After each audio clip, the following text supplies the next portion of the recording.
Shabbat Shalom. We are recording on Wednesday, September 17th, and this is showing on Shabbat, September 20th, which is just before Rosh Hashanah, which of course starts next week. Colleagues, I want to frame our class this week this way.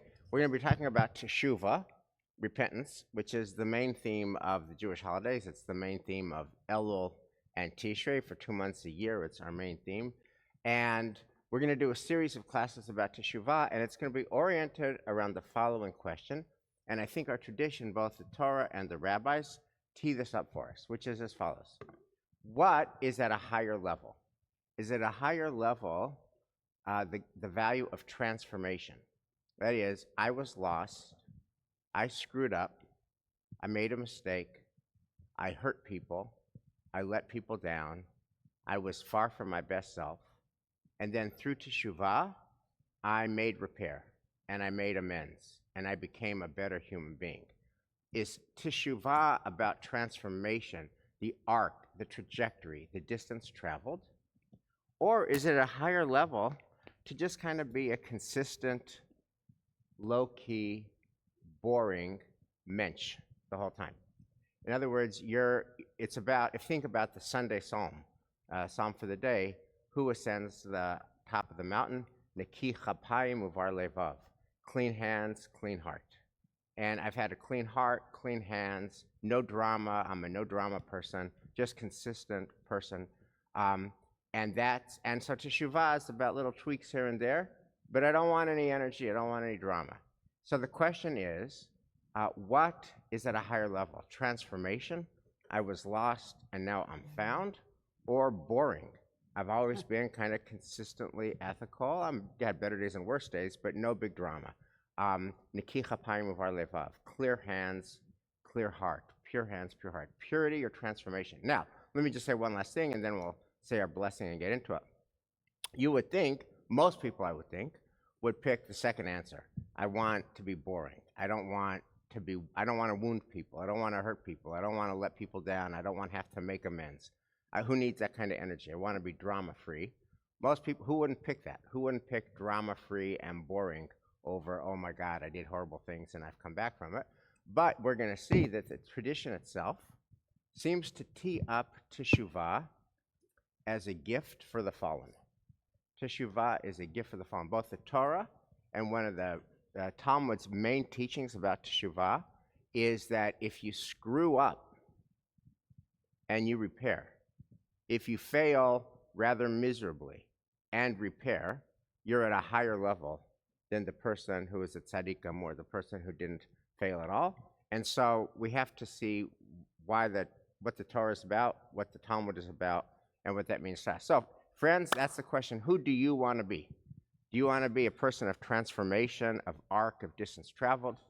Or do you just want to be boring, ethical, clean hands, clean heart, all the while? So with that, let's thank God for the gift of learning Torah together. Baruch atah Adonai Eloheinu melech haolam, asher kishanu b'mitzvotav v'tzivanu la'asok b'divrei Torah.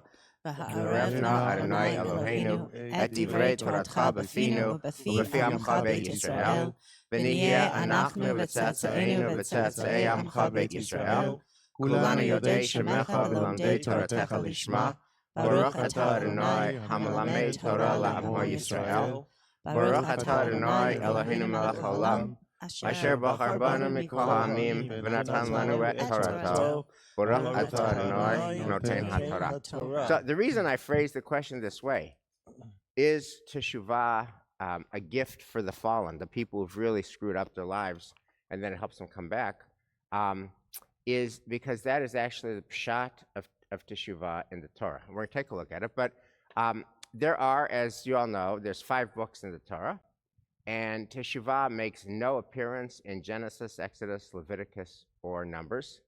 There are 34 chapters in Deuteronomy, the last book. It makes no appearance the first 29 chapters. It only appears so late in the game, chapter 30 out of 34 chapters.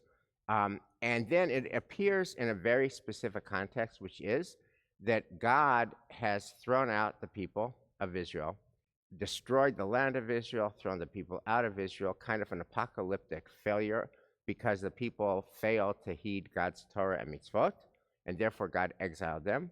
And that's the context for Teshuvah. So I'm just going to read this where this happens. This is what happens right before we get the gift of Teshuvah.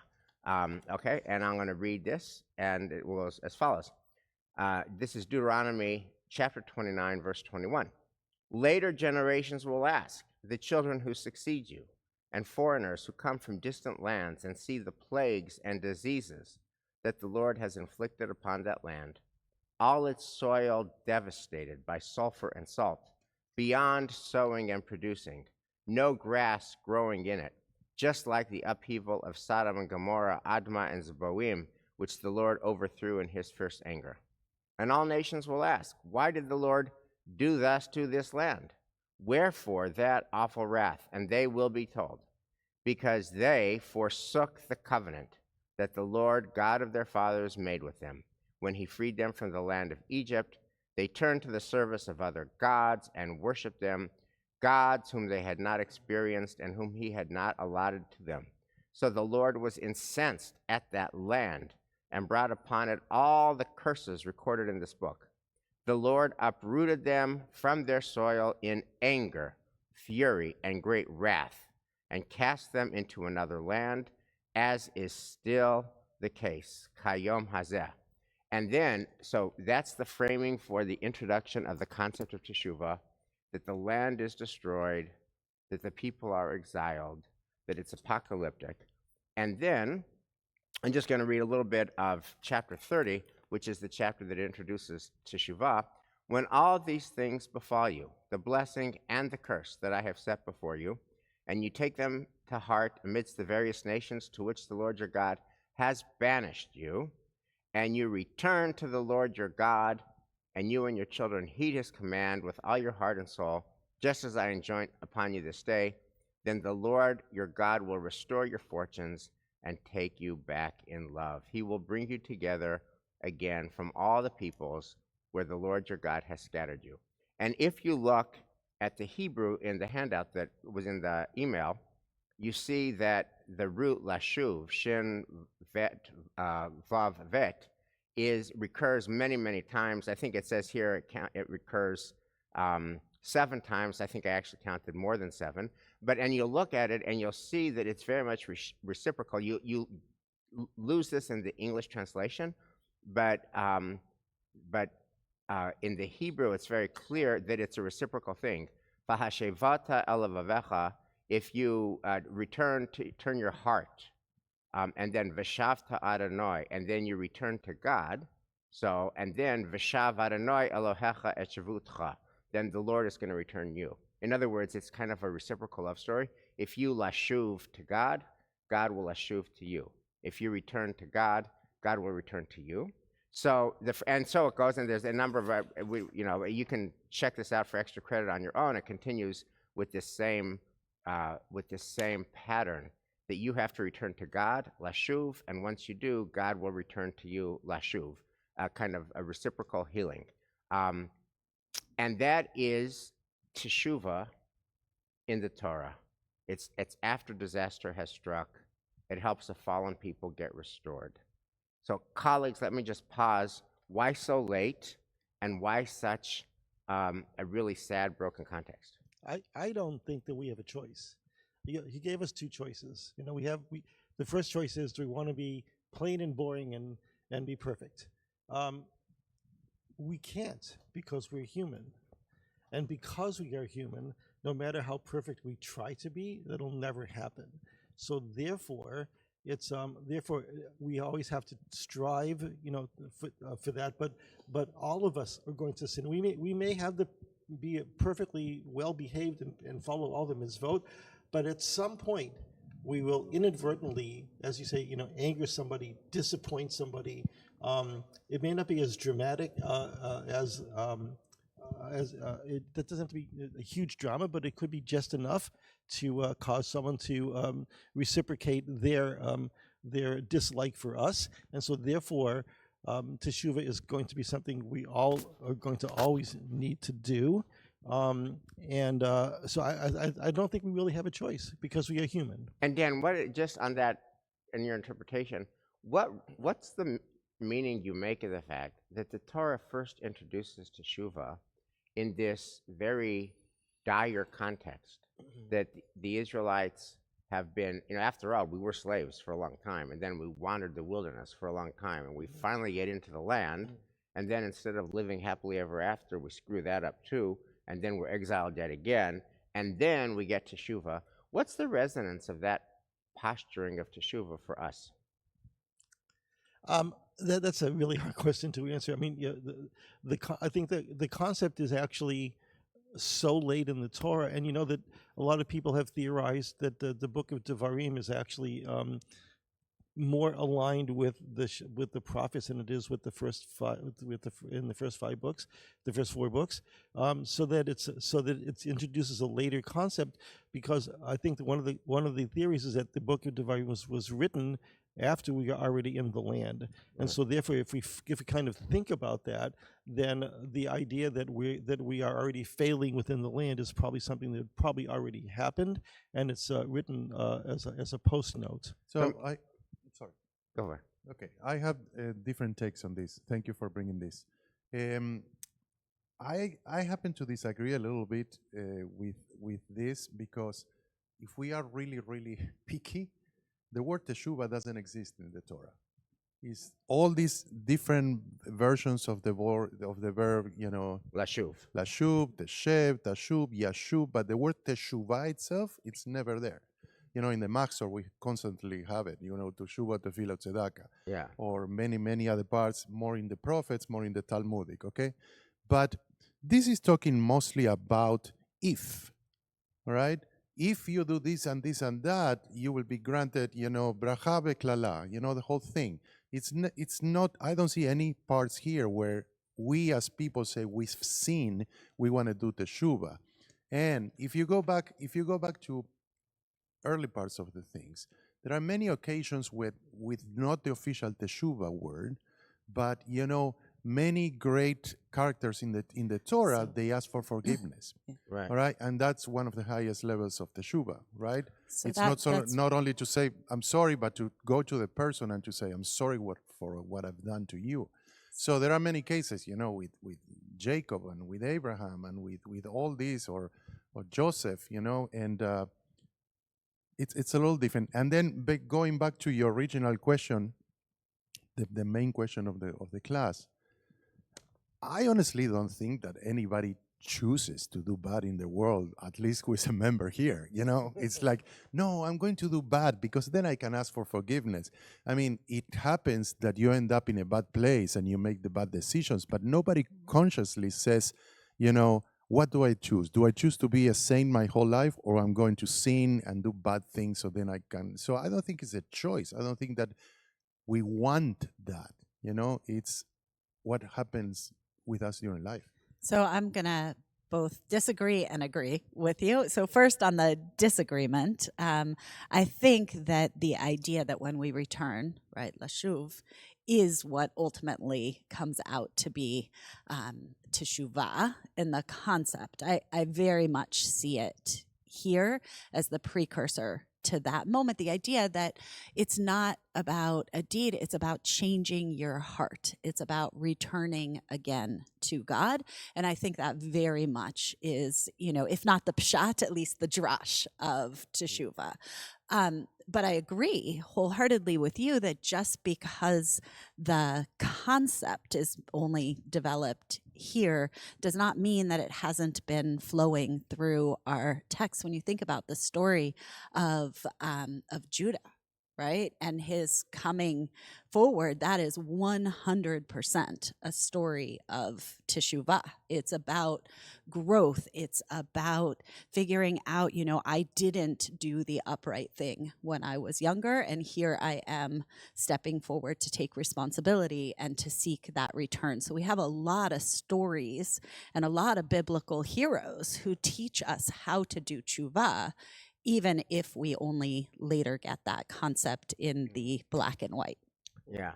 So, Elias, I want to just say about, I think the shot of the Torah is that Deuteronomy 30 is about Teshuvah. And I say that for 2 reasons. One, it's an axiom of biblical interpretation what are the recurring words? If a word recurs a lot, then there's something going on there. And so lashuv in its different roots recurs, 8, 9, 10 times, depending on how you count it. So that seems to be the thing that lights up the meaning here. But beyond that, it's so reciprocal here in a way that it's not with the Judah story or any of the other stories. I mean, when it says, V'shavta ad Adonai, you return to God, V'shav Adonai Elohecha et shevutcha, then the Lord will return to you, V'richamecha v'shav v'kibetzcha, and then God's going to have mercy on you and return you from all the places that you've been gathered. So it seems to be a real reciprocal story, which is the whole Teshuvah, the concept of Teshuvah on the holidays is we return to God, and then God will be merciful with us. I mean, isn't that the concept, right? We're going to turn our hearts to God, and then God is going to please show us mercy. That seems to be Deuteronomy 30. In terms of the question about nobody would pick transformation or drama, I don't know if they would pick it off the menu, but the question is, how conscious are people of trying to live drama-free in real time? Or is when people, we all face temptations all the time, we all face forks in the road all the time. The question is, do you live with a mindset, I want to be drama-free? I know that what I do in the past is soon going to become my present and it's going to haunt my future. What I do in the past will be my present, and it could either make a much better future or a much worse future. I was just reading yesterday in the sports pages are where I can get some peace of mind at the end of the day about this very promising hockey coach, and he was just on the verge of getting a job as a professional coach of a professional NHL hockey team, and then some letter came out from his past alleging some kind of moral violation, and he didn't get any coaching jobs, and he didn't get any, and he's on suspension and leave from his current job. Do you live with the awareness that what I do today can either really help my tomorrow or it can really hurt my tomorrow? It can really guide my tomorrow or it can harm my tomorrow. And I think that is the question about Teshuvah. Do we live in a way, if we think of correctives, and we all need correctives, that my goal is Neki Chapayim Uvar Levav, clean hands, clean heart. I want to be drama-free, and you live with that mindset, or not. That mindset tends to be one that one cultivates as you grow older, right? We often think about when you are ambitious or when you're starting your life, there's that mindset of it's better to ask forgiveness than permission. Right. And let's move forward and try to accomplish big things. The expression "you can't make an omelet without breaking some eggs" is sort of part of our culture. And so I think our culture is oriented in the direction of trying to achieve whatever the cost, and later coming back to that. And our Jewish tradition would posit to us or offer to us perhaps the idea of, well, maybe that's not the way we should set up our lives. But sometimes what happens also in life is let's take two opposite examples. So brilliantly you put together in the night of Selichot. If you missed it, sorry for you. You brilliantly showed the video of the CEO of that company who made a terrible choice, okay? And then you said, what are the consequences? Lost his marriage, lost the relationship with the kids, lost his job, lost his reputation, economic consequences, all right? How does he come back? He never comes back from that. Even if he does Teshuvah, never be able to do Teshuvah. So perhaps, you said, okay, he knew the risks of all this. But let's talk about another thing. In these days and in this age, you say something and you can be completely canceled, all right? Or you said something 20 years ago where that was socially accepted, and now you get canceled because what you said. So at that time, I don't think that anybody was thinking, no, I'm not going to say that because in 20 years things could change and I'm going to be, cut off of my job or something like that. So, there are different, Yeah. grades and shades of what your actions are and the consequences. So I want to bring to the conversation a really famous teaching from the Talmud, and I think that I see it as flowing from the Torah's posture, that the Israelites are exiled, they have fallen, and then they come back, and God will accept them in love. And so here is a teaching from the Talmud, which is, Rabbi Abahu said, in the place where penitents stand, the completely righteous do not stand. Makom shaba'ale teshuvah omdim, where penitents stand, tzadikim gemurim einam omdim. Somebody who's completely righteous, like a boring, disciplined, ethical person, can't get to the heights of somebody who's had all this drama and sin and recovery. And then he gives a proof text, Rabbi Abahu does, from Isaiah. Isaiah says, Shalom, Isaiah quotes God saying, Shalom, Shalom, l'rachok v'lakarov, peace, peace, to those who are far and to those who are near. First, God extends God's greetings to one who is far and repented, and only then does God extend greetings to somebody who is near all along.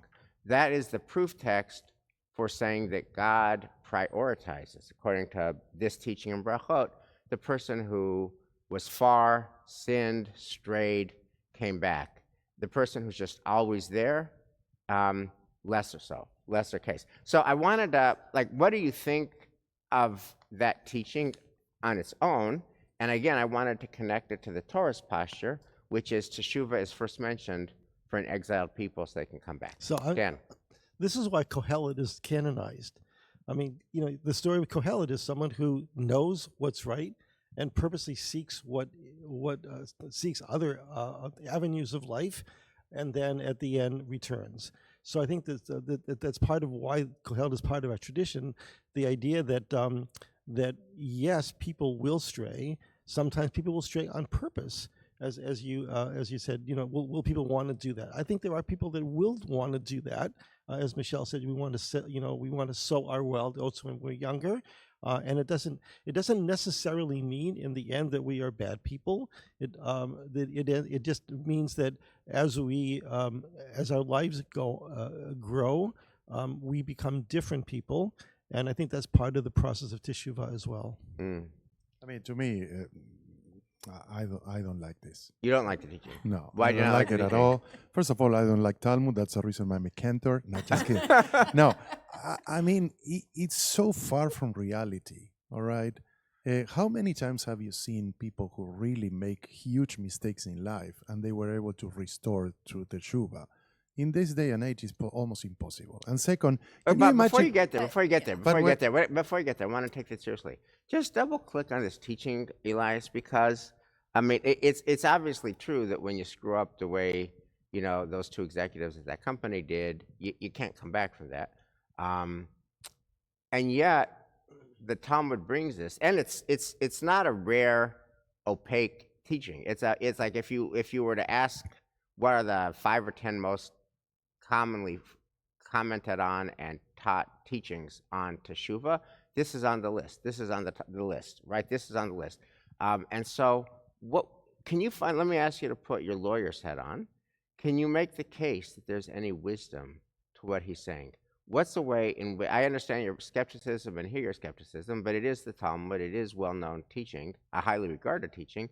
Give me a case where it's true. Well, let me finish my theory.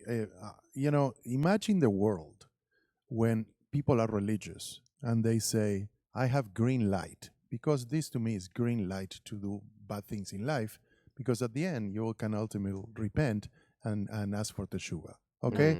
The world will be a disaster. Well, all right? And the world, as you said, I'm giving you compliments because you deserve it. You said something, you probably did it better than me. On Shabbat morning, you said something that infinite, love is infinite, and there are so many people who do well in the world and do acts of kindness silently, and they don't get in the news. But we need those kind of people, and love is equal to death. So the thing is that, to me, I cannot justify this, because what are the consequences of this saying, okay, I have a highest regard for people who screw up and they ask for Teshuvah than people that go. I mean, you guys always, every Shabbat, you said, we should do the right thing. We should be, doing what is morally, acceptable. And this is, to me, is just the opposite. I mean, you ask me how would I justify this? Yes, of course. In a smaller scale, we all screwed up. Sometimes I'm a Latin person. I may have a discussion with a relative, and I say things out of being furious that then I regret completely. And that person said, oh, that's how you really think about me. Okay? And then I ask for forgiveness. Maybe you can come back from that. But the big things, not But all. I also So, think, Michelle, wait, can you make the case for this? I mean, I do agree with Elias's basic posture of skepticism. This is not a theory of life that I love personally. I'm just bringing it. I didn't write it. I'm offering it. What's the meaning you make of it? to me, this is so powerful and profound because precisely all of us at some point on some level, if you're kind of trying to live a boring life, just being a good person every day, even so, as Dan and Elias, you both said, you'll make mistakes along the way. So I think about when I was a very starting out rabbi and we had a burial and was accustomed to leave the graveside, and I left before the grave was filled in. And unfortunately, the caretakers did not come back again. And my sense, the family went out a couple days later. Not that that was traditional to do; you're supposed to wait, but they went out and saw that the grave had not been fully covered, and I to this moment feel in my kishkis a sense of having let them down, and that sense that I carry of just devastation that they had that experience has changed my behavior moving forward every day since then, which is that I take very seriously that mitzvah in a way that I think I didn't know to take it seriously before, and apply that outward to kind of any other mitzvah in this world or any other interaction. Those fights that you have where you break something, if you can repair them afterwards, you take very seriously whether you're going to lose your temper again the next time. It is something that you have a visceral feeling about. And in that way, I think you are stronger because you commit in a much more emotionally driven way to doing your best. Whereas before you might have just taken it for granted. Well, colleagues, I want to add one last piece to this puzzle that we haven't discussed yet, and it's something that I've never understood, and the Torah in its wisdom has plopped it right in the middle of this conversation. So you remember that the end of Deuteronomy 29 is it's bad for the Israelites, they sin, they screw up, they're exiled, they're banished to the four corners of the earth, and Israel itself, the land is all destroyed, condign punishment. And then Deuteronomy 30 is, you return to me, I'll return to you, I'll accept you in love. Okay. In the middle, there's one verse that is plopped down that I've never understood. And it seems to have nothing to do with anything else. If one were editing, if you were a high school English teacher, and you were given this to edit, you would write AWK, awkward, like it has no connection to anything. But this is not a high school English class, this is the Torah. And this is the verse that's in between. It connects our banishment and exile with God's gift of Teshuvah. Hanistarot l'Adonai Eloheinu, concealed acts concern the Lord our God. V'haniglot lanu ulevanenu ad olam. But what is revealed, what's overt, is for us and our children, la'asot et kol divrei haTorah hazot, to apply all the provisions of this teaching. Now, I never knew, to be honest, I've heard this this verse applied once in 28 years in the rabbinate. I've never known what to do with it, and I have to say it was a brilliant use of it. It was a funeral for a young person who had committed suicide. And the rabbi, who was not one of us, it was a local rabbi in town who knew the family, but they were doing the service at Temple Manual. And of course, everyone was devastated. How could you possibly even begin to make meaning out of a young person who hung himself in his basement? And the rabbi began his eulogy with this verse, saying that what's hidden belongs to God. Why this person did this, we'll never know. There was no note. That belongs to God. What's known is the way this person lived, and let's talk about the way they lived. So that was a beautiful homiletical use of this verse in an impossible pastoral context. Other than that, I've never known what this verse is. And Dan, you're the Torah reading guru. There's all these dots all over the place, Lanu, Levanenu, all these dots. I never know what that stuff is about either. So what is the meaning of this verse? What is it doing here? And what light does it shed on this conversation about Teshuvah? I have a theory, and it relates to the dots. Okay. There are 11 dots. And so my theory is that the 11 dots are related to Joseph's 11 brothers and what they did to him, and then the Teshuvah that happened later, and then that leading to the creation of the Jewish people coming out of Egypt. That's my theory about that. Nice. Oh, Midrash. Okay. But what has to do with anything in relation to this, I have no idea. Okay. Thank you for that creativity. It feels to me, whatever. Mazel tov, yesh kolach. I'll give you a bagel and tuna fish. Michelle, what does this thing mean? So it is one of the nistarot, one of the hidden things from us. I would not begin to try to elucidate on this on my own. The one clear thing that I have, and I would certainly yield to the cantorial colleagues here, is that when you have these extra notes, you're meant to pay close attention. This is a moment where the Torah is saying to us, something is different. Stop, pay attention.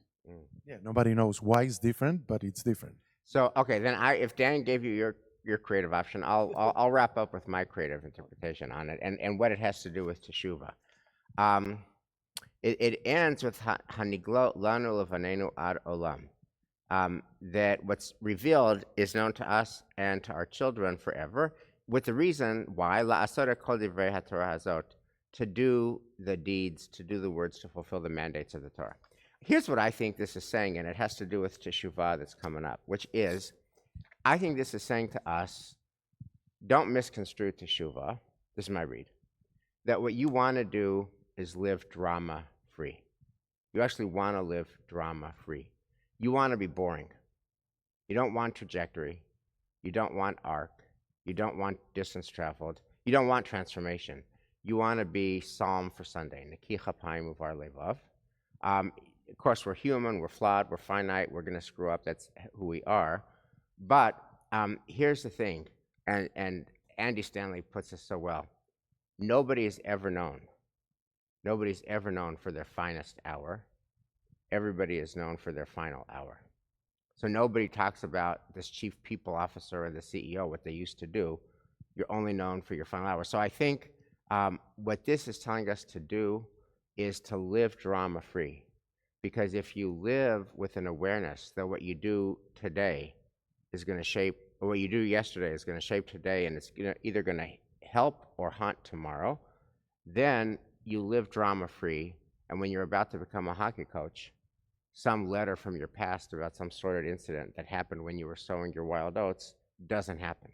And that's the one thing we do know about this world, is that there are some things that you actually cannot ever come back from. Therefore, my read is the Torah is saying, I'm going to give you this gift of Teshuvah, but be careful with it. Don't think it's a get-out-of-jail free pass. You want to be trying to live drama-free, pure heart, pure hands, your whole life. I think that's the framing of it. So next week, we're going to look a little bit more at this idea of transformation, of the arc, of the distance traveled. And then in week 3, we're going to look at some artwork of artists who are very connected to this idea of transformation and arc and distance traveled, and we'll see it reflected in the artwork of 4 different artists. And then we'll close with the case for purity of heart. And we'll look, and then we'll close with the contrast between King David, who was kind of the Baal Teshuvah. He was the one who fell and failed and came back, and Joseph, who is seen as a tzaddik by Jewish tradition. So with all those ideas, wishing you a Shabbat Shalom and a very beautiful, meaningful set of services on Rosh Hashanah and Yom Kippur. Shabbat Shalom. Shalom and Shana Tova. Shalom.